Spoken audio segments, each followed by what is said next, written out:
இவங்களுடைய பேர் தான் சந்தியா. இவங்களுடைய கணவர் பேர் வந்துட்டு சங்கர். இவங்களுக்கு திருமணம் முடிஞ்சு கிட்டத்தட்ட 8 வருடங்கள் ஆகுது. இவங்களுக்கு குழந்தைங்கன்னு பார்த்தீங்கன்னா, ஒரே ஒரு பையன் இருக்கிறதா சொல்லியிருக்காங்க. இவங்க வந்துட்டு சொந்தமா ஒரு மளிகை கடவும் வச்சிருக்காங்க. எங்களுடைய கணவர் வந்துட்டு ஒரு தனியார் கம்பெனிக்கு வந்து கோயம்புத்தூருக்கு வேலைக்கும் போயிடுவாங்க. இவங்க வந்து இப்ப தனிமையில இருக்கன்றதால, இப்ப கடைய பார்த்துக்கிட்டு வீட்டோட தான் இருப்பாங்க. இவங்க பையன பார்த்துக்கிட்டு. அப்படி இருக்கும்போது இந்த நம்ம சந்தியாவோட சொந்த சித்தப்பா பையன் தான் பிரேமு. அவன்ட்ட தான் எதுவும் வேணும்னாலும் கேட்பாங்க. நம்ம சந்தியா வந்துட்டு எதுவும் ஹெல்ப் பண்ணாலும் அத வாங்கிட்டு வா, இத வாங்கிட்டு வான்னு சொல்லி நம்ம சித்தப்பா பையன்ட்ட தான் சொல்லியும் கேட்பாங்க. நம்ம கணவர் இல்லாத நேரத்தில இவன்ட்ட தான் எதுவும் வேணுனாலும் கேட்கறதும், வாங்கிட்டு வரதுமாவும் இருந்திருக்காங்க. இவங்களுடைய கணவர் வந்துட்டு நம்ம சங்கர் வந்துட்டு மாசத்துல 1 மாசத்துக்கு 1 டைமு, 2 மாசத்துக்கு 1 டைம் தான் நம்ம வந்து சந்தியாவும் பார்க்கறதுக்கும் வருவாங்க. சந்தியா பார்த்துட்டு குழந்தைங்கள பார்த்துட்டு போலான்ட்டு வருவாங்க. அப்படி வரும்போது தான் இவங்க வந்துட்டு நம்ம பிரேம் இருந்துட்டு, "என்ன நம்ப சித்தப்பா வந்தா மட்டும் ஒரு முனங்கல் சத்தம் கேட்குது, நம்ப சித்தி வீட்ல" அப்படின்னு சொல்லிட்டு, இப்படியே ஒரு நாள் சவுண்டு மட்டும் கேட்குதுன்ட்டு கேட்டும் போயிடுவாங்க.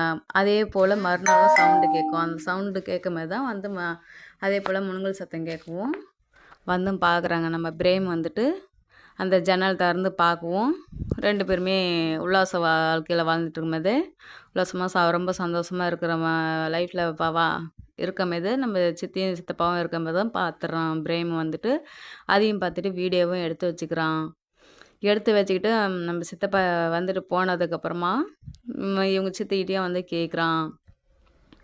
"என்ன சித்தி, நம்ம சித்தப்பா இல்லாதப்பலாம் எதுவும் சவுண்டு கேட்கல. ஆனா, நீங்க இருக்கிற மட்டும் சவுண்டு கேட்குது." அப்படின்ற மாரியும் ஓப்பனாவும் வந்து கேட்குறான். இவங்க சித்திக்கிட்ட. கேட்கும்போது இவங்க வந்துட்டு சொல்றாங்க, நம்ம சந்தியா வந்துட்டு சொல்றாங்க, "ஆமா, என் புருஷனுக்குன்னு யாருமே இல்ல. நான் மட்டும் தான். எனக்குன்னு அப்பா, அம்மா யாருமே இல்ல. எனக்கு என் புருஷன் மட்டும்தான். அவருக்கு சந்தோஷம்னு பார்த்தா, இப்ப நான் மட்டும்தான். எனக்காக தான் இன்னைக்கு என்னை விட்டு பிரிஞ்சு வெளியில போய் கஷ்டப்பட்டுட்ருக்காரு. அவர் வந்ததுக்கப்புறமா, நான் அந்த ஒரு சந்தோஷத்த அவருக்கு நான் குடுத்து தான் ஆகணும்." அப்படின்ற மாரியும் மனசு விட்டு அவர்ட்ட சொல்லியிருக்காங்க நம்ம சந்தியா வந்துட்டு. அதுக்கு வந்துட்டு பிரேம் இருந்துட்டு, இவ்வளோ ஏக்கத்த வச்சுட்டு எப்படி சித்தி இருந்தீங்க?" அப்படின்னு சொல்லிட்டு, "என்ன பண்றது? உங்க சித்து என்னதான் பிரிஞ்சிருந்தாலும், உங்க சித்தப்பாக்கு நான் உண்மையா இருக்கணும்னு நான் நினைக்கிறேன். உங்க சித்தப்பாவும் சரி, எவ்வளோ நாள் ஆனாலும் எனக்கு உண்மையா தான் இருப்பாரு." அப்படின்ற மாரி, அவங்க சந்தோஷத்த நான் இப்படி தான் வெளிப்படுத்திக்கணும் அப்படின்ற மாரியும் அவங்கள்ட்டயும் மனம் விட்டும் பேசுறாங்க நம்ம சந்தியா. நம்ம சித்தி கூட எப்படியாவது ஒரு நாளாவது இவங்க கூட ஒன்றா இருக்கணும், நம்ம உல்லாசமான வாழ்க்கையில வாழணும் அப்படின்ட்டு இவங்க மேலே உள்ள ஆசையில இவங்க வந்துட்டு பிரேமும் வந்து மனசில் வந்து எண்ணத்தோட வச்சுக்கிட்டு கேட்கவும் ஆரம்பிக்கிறாங்க. "நீ இந்த ஒரு எண்ணத்தோட பழகுறியா?" அப்படின்ட்டு நம்ம சந்தியாவும் வந்து கேட்குறாங்க. "இல்ல சித்தி, நீங்க சித்தின்ற உறவ தாண்டி எனக்கு ஆனா உங்கள ரொம்ப பிடிக்கும். உங்க கூட நான் ஒரு நாளாச்சும் வாழணும் அப்படிங்கிற ஏக்கமும் எனக்கு நெறைய நாள் இருந்திருக்கு." அப்படின்ட்டு நம்ம பிரேம் வந்துட்டு சந்தியாட்ட மனசு விட்டு சொல்லியிருக்கான். சொ சொன்ன பிறகு, "நான் உன்னை எப்படியோ நான் வந்து எனக்கு வந்து பெத்த பிள்ளையா தான் நான் பார்த்து உன்னை பேசி பழகிட்டு இருந்தேன். ஆனா நீ இவ்வளோ ஒரு எண்ணத்தோட வச்சு என்கிட்ட நீ பழகியிருக்கியா, பேசியிருக்கியா? இரு நான் உங்க சித்தப்பாவுக்கு கால் பண்ணி சொல்றேன்." அப்படின்னு சொன்னதுக்கப்புறமா, "இல்ல சித்தி, மன்னிச்சிடுங்க. நான் இனிமே உங்கள்ட்ட அப்படி பேச மாட்டேன். எதுவும் நெனச்சுக்காதீங்க. உங்க மேல உள்ள ஆசையில தான் நான் எதுவும் சொல்லிட்டேன்." அப்படின்ட்டு சொல்லவும் ஆரம்பிக்கிறாங்க. அப்புறம் வழக்கம் போல நம்ப சங்கரும் மறு லீவுக்கும் வராங்க. 2 நாள் லீவுக்கு வரும்போது, ப ரொம்ப சந்தோஷமான வாழ்க்கைலாம் வாழ்றாங்க. அப்போ வந்துட்டு நம்ம பிரேமும் பார்த்துட்டு, அந்த ஒரு நம்ம சித்தி தனியா இருக்கும்போதெல்லாம் சவுண்டு வரல. எதுவுமே சத்தம் இல்லாம தான் இருக்கு. நம்ம சித்தப்பா வந்தா மட்டும் தான் இந்த முனங்கல் சவுண்டு கேட்குது அப்படின்ட்டு, ஒரு மாரி அந்த ஒரு ஏக்கத்தோடயும் இருப்பாங்க. அதுக்கப்புறம் வீட்டுக்கும் போகவும் மாட்டாங்க.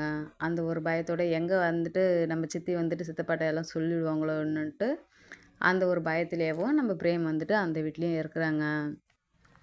இவங்க வந்துட்டு சந்தியா வந்துட்டு அவங்க கணவர் கூட வந்துட்டு ரொம்பவும் அந்யோன்யமா இரவு பகலுன்னு பார்க்காத ரொம்பவும் சந்தோஷமான உல்லாச வாழ்க்கையில நல்லாவே சேர்ந்துருந்து வாழ்ந்துட்டுருக்காங்க. இவங்க கடைக்குன்னும் போகாத, மளிகை கடையும் லீவு விட்டுட்டு, ஒரு வாரம் ஃபுல்லாவே இவங்க பகல் இரவுன்னு பார்க்காத ரொம்பவே உல்லாசமா நல்லா வாழ்ந்துட்டு ரொம்பவும் சந்தோஷமாவே இருந்துருவாங்க. அப்படி இருந்துட்டு இருக்கும்போது தான், நம்ம பிரேம் பற்றி இவங்கள்ட்ட பேசுவாங்க. இருந்துட்டு பேசும்போது சித்தப்பா பையனுக்கு ஒரு பொண்ணு பார்த்து மேரேஜ் பண்ணி வச்சிடலாங்க. அவனும் ஒரு வயசு பையன் வீட்டில் எத்தனை நாளைக்கு வச்சிருக்குது அப்படின்னு சொல்லிட்டு பொண்ணும் பார்க்க ஆரம்பிப்பாங்க. அப்படி பொண்ணு பார்க்கும்போது நல்ல ஒரு பொண்ணாக பார்த்து திருமணம் பண்ணி வைப்பாங்க. திருமணம் பண்ணி வச்சதுக்கப்புறமா அவங்களும் ஒரு உல்லாசமான வாழ்க்கையில் நல்ல சந்தோஷமான வாழ்க்கையில் தான் வாழவும் ஆரம்பிப்பாங்க. நம்ம சித்திக்கிட்ட வந்து இவங்க பிரேம் வந்துட்டு மனசு ரீதியாக அணை விட்டு பேசவும் ஆரம்பிப்பாங்க. இன்னைக்கு தான் நான் உங்கள் மேலே ஆசைப்பட்டேன் தான் சித்தி. ஏன்னா உங்களை பார்த்துமே எனக்கு ரொம்ப பிடிச்சிருந்துச்சி. சித்திங்கிற ஒரு உறவை தாண்டி உங்களை பார்த்து எனக்கு ரொம்ப பிடிச்சிருந்துச்சி. ஆனால் உங்களை மாதிரியே ஒரு பொண்ணை பார்த்து எனக்கு மேரேஜ் பண்ணி வச்சிட்டிங்க அப்படின்ட்டு ரொம்ப தேங்க்ஸ்ன்னு சொல்லிவிட்டு இவங்க வாழ்க்கையில் நல்ல உல்லாச வாழ்க்கையில் ஆரம்பிச்சிடுறாங்க. நல்ல ஒரு சந்தோஷமான வாழ்க்கையில் இவங்களும் வாழவும் ஆரம்பிச்சிடுறாங்க.